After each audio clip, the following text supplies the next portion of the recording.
আল্লাহি ওয়া বারাকাতুহু। আজকে আমরা ভাইবা সম্পর্কে পূর্ণাঙ্গ আলোচনা করব। আমার হোয়াটসঅ্যাপ নাম্বার রয়েছে 01770848321। আপনাদের যে কোনো প্রশ্ন আমার হোয়াটসঅ্যাপে করতে পারেন। সো অনার্স চতুর্থ বর্ষের ভাইবা সম্পর্কে যদি আমি আপনাদের পূর্ণাঙ্গ ধারণা দেই, তাহলে চতুর্থ বর্ষের ব্যবস্থাপনা বিভাগের যে ভাইবাটা রয়েছে, এটার নাম্বার হচ্ছে ১০০। মানে মার্কস হচ্ছে ১০০। এই ১০০-র মধ্যে আপনাকে ৪০ পেতে হবে। অর্থাৎ আপনাকে ৪০% নাম্বার পেতে হবে। এখানে কোনো ইনকোর্স নাম্বার নাই। এখানে কোনো ইনকোর্স নাম্বার নাই। এখন এই ১০০ নাম্বার কে দিবে? সাধারণত ১০০ নাম্বার কলেজ থেকে দেওয়া হয়।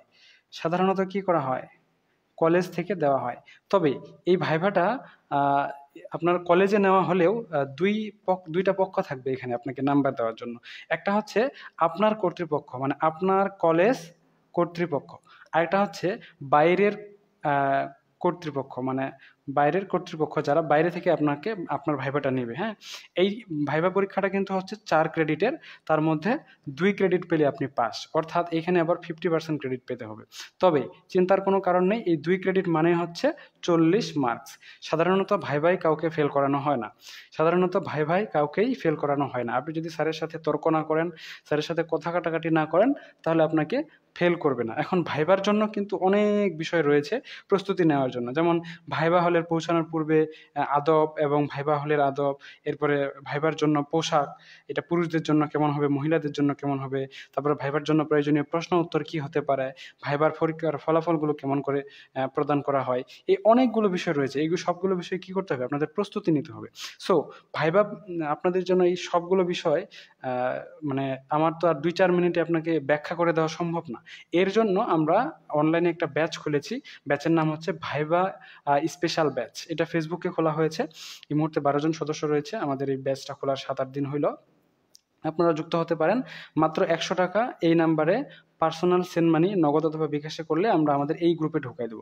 এখানে ১ম এই ৬ দিন আগে একটা পোস্ট দেওয়া হয়েছে। এই কোর্সটা শুরু করা হয়েছে ৭-৮ দিন আগে। তো এখানে দেখেন ভাইবা ভালো হওয়ার মেইন বিষয়গুলো এই একটা লিঙ্কে আলোচনা করা হয়ে গেছে। এই লিঙ্কে এটা শুধু প্রাইভেট গ্রুপের শিক্ষার্থীরাই পাবে। এখানে মোটামুটি আধা ঘন্টা সময় নিয়ে আপনাদের সবগুলো বিষয় মেইন টপিকগুলো, এই যে এটা ৩১ মিনিটের ভিডিও, মেইন টপিকগুলো এখানে বিস্তারিত আলোচনা করা হয়েছে। শুধু মেইন টপিকগুলো এখানে বিস্তারিত আলোচনা করা হয়েছে। যে টপিকগুলো আপনারা বুঝবেন না বা আপনাদের যদি আরো বিস্তারিত আলোচনা প্রয়োজন হয়, তাহলে ভাইবার প্রস্তুতির ১ম পর্ব, ২য় পর্ব, ৩য় পর্ব এখানে লম্বা আলোচনা করা হয়েছে। মানে মোটামুটি ২ ঘন্টা সবগুলো ভিডিও মিলে ২ ঘন্টার একটা লম্বা, ২-২.৫ ঘন্টার লম্বা আলোচনা করা হয়েছে। এই আলোচনায় আপনাদের কিভাবে কি প্রস্তুতি নিবেন এবং অতিরিক্ত এখানে যে মানে ক্লাসগুলো রয়েছে সেগুলো নেওয়া হয়েছে।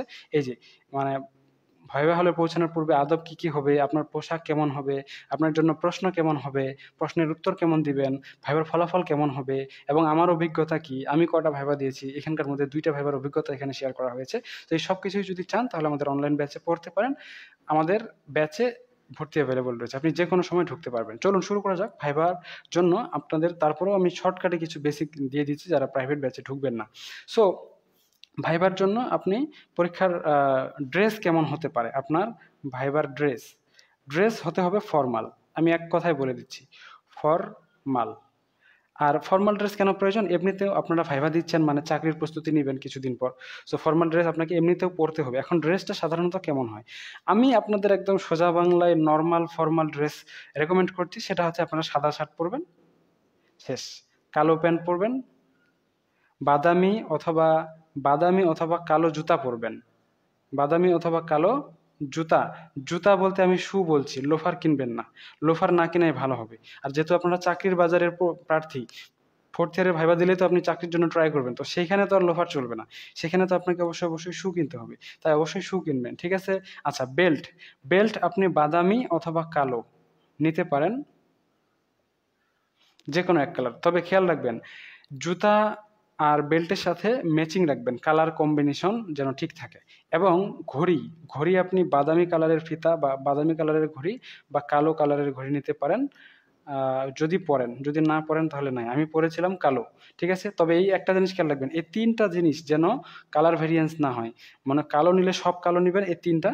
আর বাদামি নিলে সব বাদামি নিবেন। অন্য কালার তো চলবে না। লাল-টাল ওগুলো আবার নিতে যায়েন না। ছেলেদের কথা বলছি। মেয়েরা যারা বোরকা পরেন তারা যেকোনো এক কালারের বোরকা পরে চলে যাবেন। লাল, কালো, হলুদ যা আছে। আর যারা শাড়ি বা কি বলে অন্য জামা পরবেন, তারা এমন পোশাক পরবেন যেন আপনাকে দেখে রুচিশীল মনে হয় এবং আপনাকে দেখে মনে না হয় যে আপনি বিয়ের দাওয়াত খাইতে গেছেন। আপনাকে দেখে মনে যেন হয় যে আপনি কোনো একটা অফিসে কাজ করতে গেছেন। সো অফিসের মানে যারা রয়েছেন, কর্মকর্তা রয়েছেন, তারা কেমন ড্রেস পরে আপনাকে তেমন ড্রেস পরতে হবে। শেষ। আমি কি বুঝাইতে পারছি? এখন আপনারা আশেপাশে দেখেন যে অফিসের কর্মকর্তারা কেমন ড্রেস পরে। সবচেয়ে ভালো হয় আপনি আপনার কলেজের সে ম্যাডামদের দেখেন তারা কেমন ড্রেস পরে, বা আপনি তো মনে করেন অনেক জায়গায় অনেক অফিসে গেছেন, সেখানে কর্মচারী কর্মকর্তারা কেমন ড্রেস পরে, তো ওই ড্রেসটাই আপনি ফলো করবেন। এমন পোশাক পরবেন যেন যেটা দেখে রুচিশীল মনে হয় এবং মনে না হয় যে আপনি বিয়ের দাওয়াত খাইতে আসছেন। ঠিক আছে? আর মেকআপ না করলে ভালো, সেন্ট বা পারফিউম অবশ্যই ব্যবহার করা যাবে না। প্রশ্ন কি হতে পারে? ব্যবস্থাপনা ব্যবস্থাপনা বিভাগের জন্য, এটা প্রত্যেকটা বিভাগের জন্যই প্রযোজ্য। আমি একটা এক্সাম্পল দিচ্ছি। ব্যবস্থাপনা বিভাগের জন্য প্রশ্ন কি হতে পারে? দেখেন, ব্যবস্থাপনা বিভাগের জন্য প্রশ্ন হতে পারে যে, আমি তো এতগুলো প্রশ্ন লিখতে গেলে অনেক লম্বা হয়ে যাবে ভিডিওটা, আমি জাস্ট বলে দিচ্ছি, আপনারা মনে করে নেন। ১ নাম্বার প্রশ্ন হতে পারে, আপনার নাম কি? আপনার নামের অর্থ কি? আপনার নামে কোনো বিখ্যাত ব্যক্তি থাকলে ওই ব্যক্তির নাম কি এবং ওই ব্যক্তি কি জন্য বিখ্যাত? ১ নাম্বার প্রশ্ন। ২ নাম্বার, আপনার কলেজ সম্পর্কে প্রশ্ন করতে পারে। আপনার কলেজের প্রধান কে? আপনার বিভাগীয় প্রধান কে? আপনার কলেজের হেড টিচার কে? আপনার কলেজের প্রিন্সিপাল কে? আপনার কলেজ কত সালে প্রতিষ্ঠিত হয়েছে? আপনার কলেজের ৫ জন শিক্ষকের নাম বলেন যারা আপনার ডিপার্টমেন্টে ক্লাস করায়। ঠিক আছে?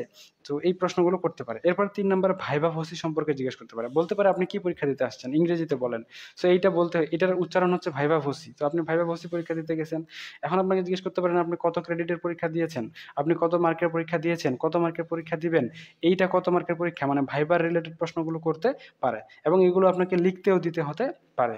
৩ নাম্বার। ৪ নাম্বার, বিগত 4th ইয়ারে যে পরীক্ষাগুলো দিয়েছেন, 4th ইয়ারে ৪র্থ বর্ষে যে পরীক্ষাগুলো দিয়েছেন, ওই পরীক্ষাগুলো থেকে প্রশ্ন করতে পারে। অবশ্যই এই প্রশ্নগুলো পড়ে যাবেন।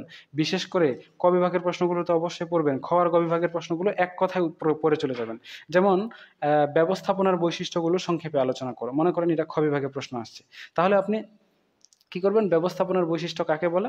আর কয়েকটা বৈশিষ্ট্য এমনি মুখস্থ করে চলে যাবেন। মানে গ আর গ বিভাগের প্রশ্নগুলোর কথা বলছি। মানে এক কথায় বা ২-৩ লাইনের অ্যান্সার করে চলে যাবেন। একদম বিশদভাবে আপনাকে পড়ে যেতে হবে না। তবে ধারণা নিয়ে যাবেন। ঠিক আছে? শর্ট ফর্ম, ফুল ফর্ম এগুলো অবশ্যই জানবেন। এবং ৫ নাম্বার আপনার সাবজেক্টের বেসিক সম্পর্কে আলোচনা করবে।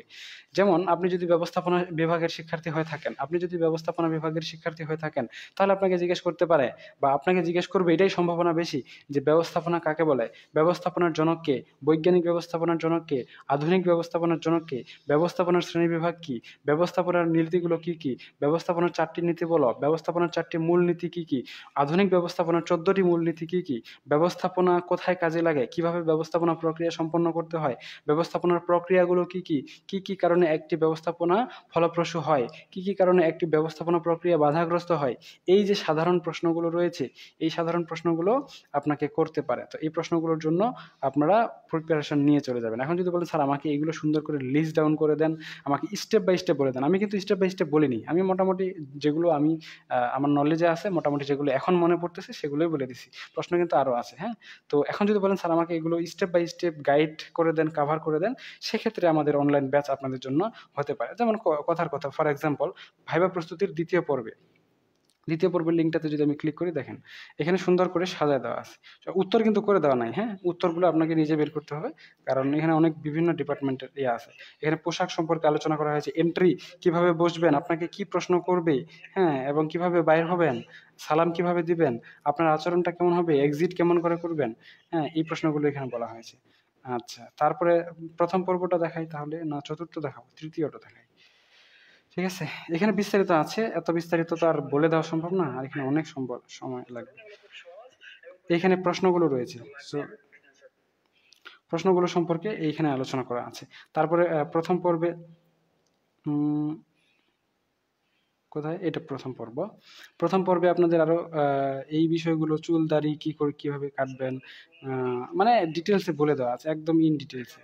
হাতে ঘড়ি, ব্রেসলেট, খাবার, চিরুনি, আয়না, দাঁত, মানে যা লাগে কি লাগবে এই বিষয়গুলো পুরোটাই আলোচনা করা আছে। আপনারা চাইলে কিন্তু একদম স্টেপ বাই স্টেপ সবগুলো যদি প্রস্তুতি নিতে চান তাহলে আমাদের কাছে পড়তে পারেন। বাই দ্য ওয়ে, আপনাকে শুধু ৩টা জিনিস ভাইবা হলের সাথে নিয়ে যেতে হবে এবং যেতে পারবেন।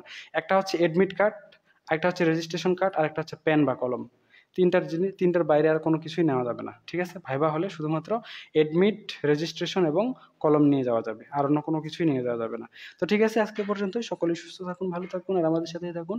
দেখা হচ্ছে নেক্সট পর্বে। ততক্ষণ পর্যন্ত খুদা হাফিজ।